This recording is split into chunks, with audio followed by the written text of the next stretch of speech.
Hi everyone, I'm Jeff, the founder of Neox.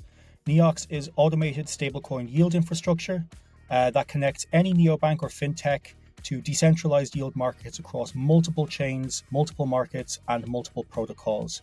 And it really solves the problem of bringing DeFi yields to the masses or to a non-crypto audience. So a little bit about myself, first of all. I've been in crypto since 2017, primarily been in DeFi. I've been previously the head of growth and marketing for 4 different companies across DeFi, Layer 1s, gaming, and a couple of others. During that time, I've helped teams amass $250 million in TVL. I've grown communities to 100,000 users or more. I've been involved in the full product lifecycle of companies from ideation to MVP to launch and then scale it. Been involved in both pre-TGE and post-TGE marketing, which is important. And I've worked on both B2C and B2B side as well. So I've got a well-rounded expertise across the entire full product lifecycle and, like I said, B2B and B2C as well. And during that time, I've been also the advisor or consultant for 12 different crypto startups across AI, RWAs, DeFi, Layer 1s, and whatnot. And during that time, I've managed to amass a very strong network of founders, funds, market makers, exchanges, marketing firms, and other categories as well. So the main thing that we're trying to solve at Neox is this. There's $17 trillion sitting in low yield accounts in TradFi, averaging around 1% to 2% returns. Some markets in Europe are less than that. Some markets in the US are more than that. But the important thing is it never outpaces inflation. On the flip side, on-chain markets generate between 8 and 16%. And right now there's around $275 to $300 billion in that ecosystem, and it's set to explode to $2 trillion by 2028. So we're going to see a lot of growth in the coming years. And by that time as well, in 2028, there'll also be $850 billion of rootable on-chain yield. This is stable coins that we can use to generate yield on-chain, which is a 500% increase from today, which just goes to show the size of the opportunity here as more and more businesses and institutions become involved within on-chain yields. So for market context, what are we looking at? Well, in 2024, $6 billion in yield was generated across DeFi and RWAs. And back in 24, RWAs were still quite small. So this is going to set to be much, much larger in 2025. And yet, despite that, only 2% of crypto users actually access this yield, despite 40 to 50% showing intent. And why is it that such a small percentage of users were able to tap into this incredible opportunity?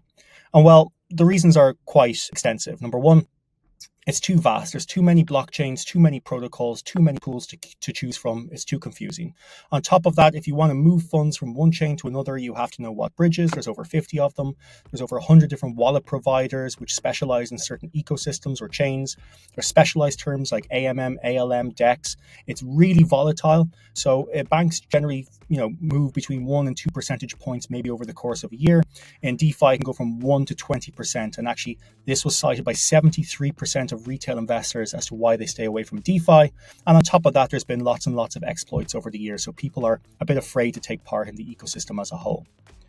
So introducing Neox, what are we? Well, we are building out an enterprise-grade API that connects any neobank or fintech to this entire ecosystem. Fully interoperable, policy-enforced yields across DeFi and RWA markets. So it's not specific to DeFi. And so this is a map of our overall ecosystem by the end of 2026. We have the stable coins here that we will support, all the chains that we will support, and the initial protocols that we will support as well. Obviously, we will expand on this as and when needed, and we can tap into a whole host of DeFi markets and RWA markets, giving the best chance of generating the best yields possible. The great thing is that somebody who has USDC can deposit on Aptos today, but tomorrow they could be earning on Polygon, the day after on Base. And again, it could move from Aave today to Compound tomorrow to Morpho the next day, all with zero complexity on behalf of the user, which would be the neobank itself. It automatically routes the capital to capture the best opportunities across this entire ecosystem. And so here's an example of how this might work. Let's say a neobank has $50 million in users' funds. they select basically what markets they want to deposit into and what percentage they would want that to be in. So 56% in DeFi lending, 28% in credit markets. They choose the chains, the protocols, the assets they want to use to generate yields, and also what sort of policies they want to implement, right? So what is the max allocation they want of their total capital per pool? What is the ownership of the pool that they want? This is very important from a risk assessment point of view. The frequency of the rebalancing, the target APY, which of course we'll always try and beat, but at least setting a goal is a good way to get the system to distribute the assets accordingly. And as you can see, you can have multiple stables across multiple chains simultaneously in different markets to help get that overall average APY. Extremely difficult to do if you're doing it individually. So having this automated infrastructure is really important to generate the best yields with such large deposits. So that's it overall. That's basically how the system works and an introduction to myself. Thank you very much for watching. We're going to do a product demo video on the next video as well. And looking forward to having you on our journey, and welcome to Neox. Thank you.